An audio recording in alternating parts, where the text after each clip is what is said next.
আপনাদের কাছে আরও একটা ভিডিও নিয়ে চলে এলাম। ওয়েলকাম টু কিছু অলৌকিক কিছু বাস্তব।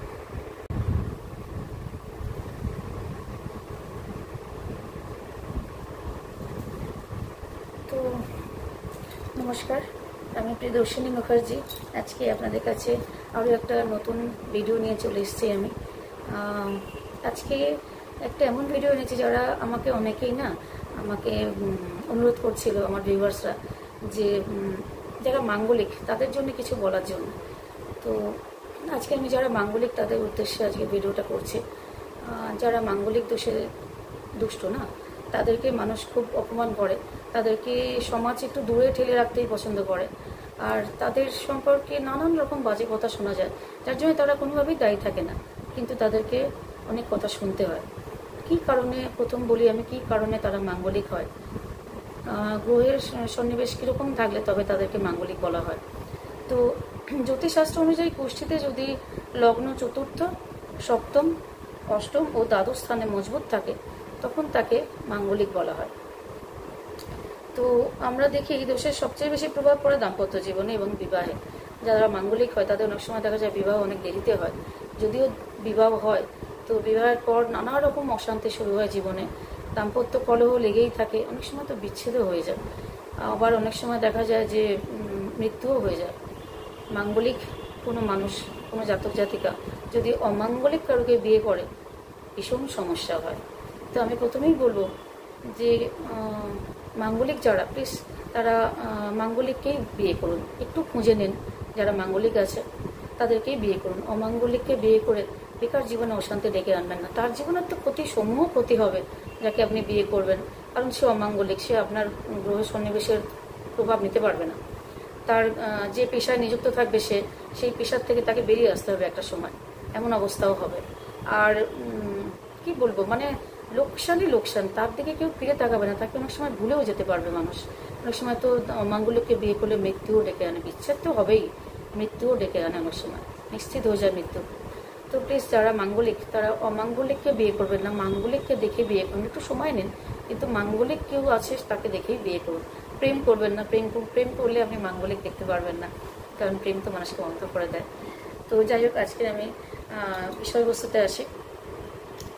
সেটা হলো যে আমরা মেন কি দেখি, মাঙ্গলিক যদি হয়, আগেকার দিনে বলতো যদি কেউ মাঙ্গলিক হয় তাকে প্রথম গাছের সাথে বিয়ে দেওয়া হয়, অনেকে মাটির কলসির সাথে, অনেক রকম নিয়ম আমরা ছোটোবেলায় দেখতাম, শুনতাম। কিন্তু আমি বলবো এরকম কিছু করেই কিছু হয় না, কিছু হয় না, যা হবার তা হবে। নিয়তে কে না বর্ধতে, নিয়তিকে কেউ পাল্টাতে পারবে না। সেক্ষেত্রে আমি বলবো কি করা যায়, যে আমরা যেহেতু জানি মাঙ্গলিক যারা, তাদের বিবাহ জীবন, দাম্পত্য জীবন, বিবাহের পরবর্তী জীবন, দাম্পত্য বিচ্ছেদ, বিবাদ, কলহ, রোগ, অশান্তি লেগেই থাকবে। তো সেই জন্যে আমি প্রথম বলি যে কোন অবস্থানে কি থাকলে কি হয়, কতটা দূর হয়, আপনারা নিজেদের কুষ্টি অনুযায়ী বিচার করে নেবেন যে আপনাদের কোন স্থানে আছে।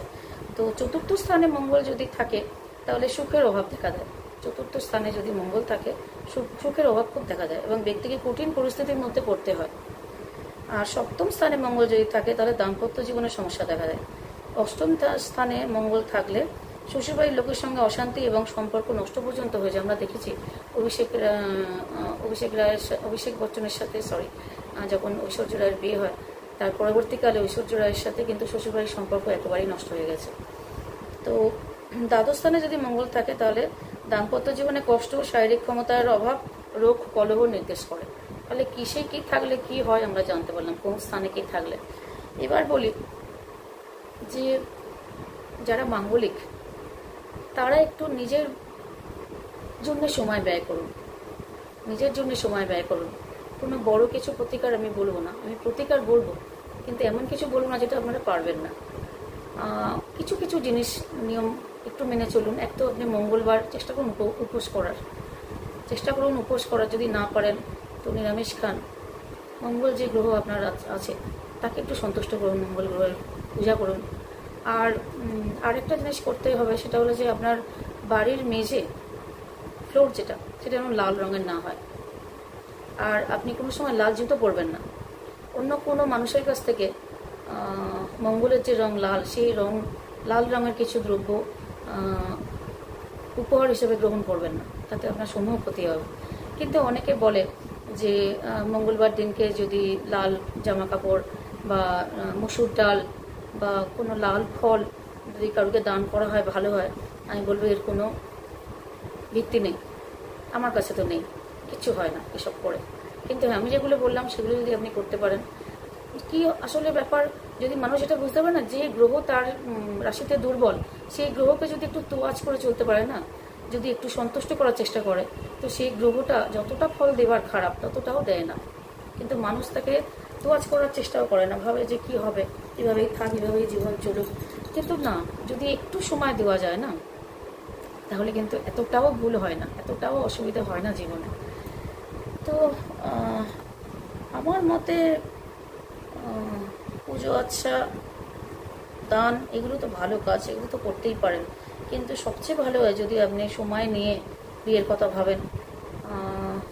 মঙ্গলের দেশের যেসব দোষ দেখা যায়, সেই সব দোষগুলো যদি প্রথম থেকে আপনি পুষ্টি বিচার করে কোনো একটা ভালো জ্যোতিষীকে দিয়ে পুষ্টি বিচার করে দেখে নেন যে আদৌ আপনার জীবনে বিবাহ সুখ এনে দেবে কি না, যদি না, তো বিবাহের দিকে না যাওয়াই ভালো যারা মাঙ্গলিক। কারণ আমি দেখেছি খুব কম মানুষ মাঙ্গলিক যারা খুব সুখে আছে। আর সবসময় তো একজন মাঙ্গলিকের সাথে আর একজন মাঙ্গলিকের বিয়ে দেওয়া সম্ভব হয় না, মাঙ্গলিক খুঁজে পাওয়াও মুশকিল হয়, খুব মুশকিল হয়। সবসময় সব কিছু পাওয়া যায় না, বিশেষ করে আমাদের যখন যা দরকার থাকে সেই জিনিসগুলো না তখন ঠিক সেই সময়ের জন্য পাওয়া যায় না। তাতে কি হয়, আমরা ভেতর থেকে ভীত সন্তুষ্ট হয়ে পড়ি। এবার যদি কোনো অমাঙ্গলিককে বিয়ে করি আমরা, তো আমরা নিজের অজান্তে বা জানতে যেভাবেই বলুন ক্ষতি ডেকে আনছি। কারণ সেই মানুষটাকে আমরা কোনো দিন যতই ভালোবাসি, একটা মাঙ্গলিক মেয়ে একটা অমাঙ্গলিক ছেলেকে যতই ভালোবাসুক, সেই ছেলেটার মন কিন্তু সে পাবে না। কারণ যারা যেসব মেয়েরা মাঙ্গলিক হয় তাদের খুব দাপট থাকে, আর তাদের খুব প্রতিভা থাকে, তারা খুব মাল্টি ট্যালেন্টেড হয়। তো তাদের সবসময় একটা নিজেকে সমাজে প্রতিষ্ঠা করার ইচ্ছে থাকে। আর যে অমাঙ্গলিক হয় তার কিন্তু সেসব ইচ্ছে একটু কমই থাকে। আর মেন এই যে ব্যাপারটা, এই যে প্রভাবটা সে নিতে পারে না, যার জন্য তার সাথে অহরহ অশান্তি লেগে থাকে। আমরা দেখেছি ঐশ্বর্য রায় বহুদিন সংসার করার পর কিন্তু বিচ্ছেদ হয়ে গেল। হয়তো আইনে বিচ্ছেদ হয়নি, কিন্তু আলাদা থাকে তো তারা, তো হয় না। মাঙ্গলিক যদি অমাঙ্গলিককে বিয়ে করে, কোনোদিন তাদের সুখের সংসার হবে না। মাঙ্গলিক যদি মাঙ্গলিককে বিয়ে করে, অবশ্যই সুখের সংসার হবে, অবশ্যই অনেক ভালো থাকবে, অনেক বেটার পজিশনে থাকবে। তো আমার মনে হয় আমি যেটুকু আলোচনা করলাম, আপনাদের ইনফরমেশন দিতে পারলাম, যেটুকু আপনাদের মনে হয় কাজে লাগবে। আর যদি আরও কিছু জানার থাকে এই ব্যাপারে, আমি হয়তো কোনো পয়েন্ট মিস করে গেছি এরকম মনে হয়, তো প্লিজ আমাকে কমেন্ট করবেন, আমি নিশ্চয়ই বলে দেবো। আপনাদের যা জানার নিশ্চয়ই কমেন্ট করবেন আমাকে। আর প্লিজ আমার ভিডিওটা যদি ভালো লাগে একটু সাবস্ক্রাইব করবেন। আর যখন ভিডিও দেখবেন প্লিজ স্কিপ করবেন না। আজকের মতো নমস্কার।